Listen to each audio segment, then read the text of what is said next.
I'd like to welcome you all out to our podcast for SPIRO-Paranormal. My name is Stacey Pearson, and I'm here with... I'm Becky Green. And today we are going to be talking a little bit about a story that links Becky and I together. Several years ago, back in 2009, I was on my very first tour for SPIRO-Paranormal, and I got to hear a very interesting story that was about you, Becky. Mm-hmm. And so tonight I would really like to know a little bit more about that story. Okay. So we were at the BE buildings, which are massive buildings in the center of Pocatello. They were originally the NOP, which is Naval Ordnance Plants, and they made the big guns for battleships back in World War II. So I went there ahead of the group. It was back when we did the tours on the school bus, and we got everything set up. And we were outside of the building, and we saw a shadow moving across the window. So we started trying to provoke, if you will, the spirit to try to make it show itself more, or whatever we could do to just bring it out so the group could see it. Well, when the group got there, we gave our presentation, we packed up and we left. Well, when we left and we're on our way to the next building, I started feeling very sick. I was just very, I don't know the word, I guess melancholy. And I was freezing cold and hot all at the same time. I had several layers of jacket on because it was October. It wasn't the warmest outside. And I later found scratches on my stomach, and it was 3 scratches, and I didn't know what was going on. I went back to where we had met for the tours to get people back to their cars, and I remember that night my family was on the tour, and I wanted nothing to do with them. I didn't want to talk to my dad. I didn't want to hug him goodbye, and I just went and I sat down. Have you ever had experiences like that before? I have not. That was my first one. And you mentioned that you saw a shadow. Did other people see that shadow as well? As a matter of fact, yeah, they did. The entire group that was on the tour that night, when they were giving the presentation, they saw a shadow walk across the window, and they all pointed and made mention of it, and the lights were flickering. It was pretty cool, because that's what we had been experiencing before the group got there, which caused the questions and the provoking, which I believe led to what happened to me. Okay, so that sounds like a really cool experience, especially where other people saw the same image across the window. Who do they think is in there? Well, excuse me, interesting stories. We had somebody come up to us later, or to me later, and they were on that tour, and I had shared my story with a group of people that she happened to be on, and she said that she got the feeling that it was a man who worked in the factory, and he lived in a time period, obviously, of World War II, and was the older generation, and he was very used to women not speaking out or standing up to men, if you will, and I was provoking, and I won't lie, I was not using very nice language, and I was standing up to a man, and they believe it was his way of putting me back in my place as a woman, and giving me a warning that is not okay, that's not how a woman should act or speak or whatever, and it just, to me, it came across as a lot scarier than probably what it was meant, but we also have been told that he was not a nice man. So do they know who the man was that was killed there? No, they just know, well, they know that he was a worker. They don't know his name. And they told us that how he was killed was he was working one day, and they had cranes that were hooked to the ceiling that moved the guns around, and one malfunctioned, and the gun fell and smashed him while he was working. So I would probably be angry as well. Yeah, it's not a very nice way to go. That's for sure. But how did it make you feel that he targeted you? Do you think it was just because you were provoking him? I do. I think that because there was another lady with me at the time who was trying to get his attention and everything, but she wasn't provoking like I was, and she didn't have an experience like I did. So I think it was a warning sign to me. It was probably to date one of the weirdest, scariest things that have ever happened to me. I have never not been one to not talk to my dad, not want anything to do with him. I am a big daddy's girl, and so that really frightened me because I really did not want anything to do with my dad. And I just remember feeling very overwhelmed, very scared. It was just a very a feeling of I couldn't get rid of this guy or else he would be mad at me. And I didn't want to let him go in fear of him coming back, if that makes sense at all. So, but I'm good. I won't lie. I still get a little weirded out when I drive past those buildings, and I always have to take a look at them and be like, stay there. Don't come at me. So. Well, I can tell the emotions, even 10 years later, that it still affects you. Mm-hmm.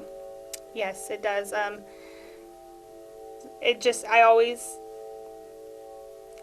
feel just that overwhelming feeling still of, that's probably as close to a possession for me as I've ever had happen or that I ever want to happen.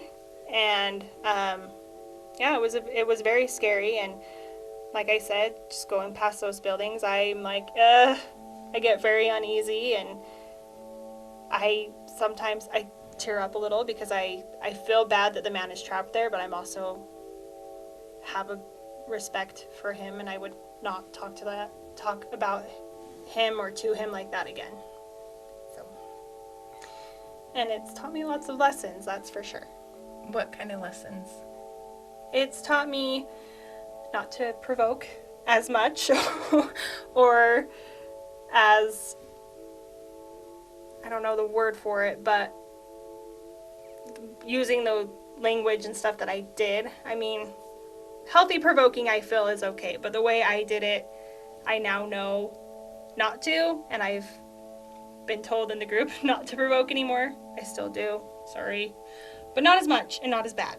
So it's taught me to do that. It's taught me to respect the paranormal, the other side, the spirits, the everything, and they have emotions and they have values and manners and things that they believe just as much as we do today. And so something that you do can and will affect them, and in turn can and will affect you too. Would it be safe to say that when you are provoking, it would be like a conversation you would have with someone that's living now and give them some respect? I guess I would use that word. Yes, I believe so. I mean, I sometimes will call them out, but it's nothing that I wouldn't call out my friend if they were right doing something I didn't like or not doing something I wouldn't like. So yeah, I would say it's taught me to do it in a healthy way and a more productive way. So good learning experience, good overall experience, I would say. Scary, but good. So do you worry about having a possession, if you will, again? No, because I think that experience helped me learn how to deal with things in that nature, and I've done some research about how to arm myself, if you will, and how to protect myself from anything following me again or attaching itself to me. How do you protect yourself? So this is good for everyone to know if you're worried about this sort of thing. But I learned that you should always say, like, thank you for making yourself known here tonight or today or whenever you have the experience. This is where you stay. This is where you belong. I am leaving, but you are not welcome to come with me. Like, make it very clear that they are not welcome to be with you. Is one thing I've learned to do, and just making sure that you are setting your ground and just not inviting things to come with you. I've even learned something as little as when you answer the door, if you're worried about anything being in there, say, like, if you were to come to my house, like, I open the door and say, "Hi, Stacey, how are you? Come on in." So I'm only inviting you in and not whatever may be with you, if there is. Not Right. saying there is, but, and just making it very clear that they are not welcome to follow you. And, and the off chance that you feel something has followed you, just say, "You are not welcome in my house or with me. You need to go back to where you came from. This is my space, not yours." And just, and there could be different other things, but that's what I've done, and it's worked for me when I felt like I've been followed again or when I'm leaving an investigation. So just something to keep in mind if you're ever worried about it. So when people go on a haunted history tour, for example, is that something that you would recommend for them to do as well? I would, if they are feeling like they've had something attached to them, or if they've had an intense experience, or just any experience that made them feel uncomfortable. I would say, yeah, maybe just be like, "Hey, thanks for that cool experience, but just know you are not welcome to come home with me or follow me from this point. This is where you stay." And just go on with that. I mean, it doesn't hurt. You may feel silly or you may feel whatever, but if you don't feel comfortable, you come first, and you need to make sure that you feel safe and okay. And if that's going to help you, then do it. None of us are going to judge you, and it's just a good way and a good thing to know if you do feel uncomfortable. And you don't have to do it every time if you don't feel like there's anything harmful or anything that wants to follow you. But if you do, just say, "Hey, stay here. You're not welcome to come with me. So bye, thank you, but bye." It sounds like it's a good thing that you've learned a lot through this, but you are able to give advice to others if they feel that intensity that you talked about. Yes, for sure. Yeah, and I if anybody has any questions, I myself, and I know all of our SPIRO Paranormal group, is more than willing to answer any questions that you have or give you advice or help. Whatever you need, we are here for you. We've all had experiences that have affected us in one way or another, so we will completely understand. So in the last 10 years, would you say that you've had more experiences that were intense in a negative way or a positive way? I would say that I've had more positive experiences than negative. That's probably the only real negative experience I have had. I'm not saying all of them are great and happy, and some are emotional, some are a little scary, but I think that has kind of set the bar of the things that are the scariest experiences for me. So all the other ones, I'm like, yeah, that was kind of weird, but it's not as bad as the other one was. So it's kind of made me fearless in a way. If, like, I know my limit, but I will also walk into a room and be like, "Hey," some rooms that people don't want to go into, because I've had that intense experience. So now I know what my limits are and what my boundaries are and what they are capable of, and I have a respect for it, but at the same time I have a fearlessness about it that makes me, I think, a better investigator and more open to experiences. Well, I know when I was on that tour, your story really spoke to me, and it's what got me interested in being a part of this group. And so I want to thank you for that. Oh, well, you're very welcome, and I'm glad that you're here, and I'm glad that we are able to be in this group and have the experiences that we have together. I'm happy to be a part of this family, the SPIRO-Paranormal family. We are a family, that's for sure. I would like to thank everyone for tuning in and listening to us. We would love for you to come to our website, spiro-paranormal.com, to listen to future podcasts, and also to our Facebook page, which is SPIRO-Paranormal. And I'd love to introduce you to our new Facebook chat page, which is SPIRO-Paranormal Ghost Chat. And that gives you the opportunity to tell your stories, share pictures, and any experiences that you've had with us.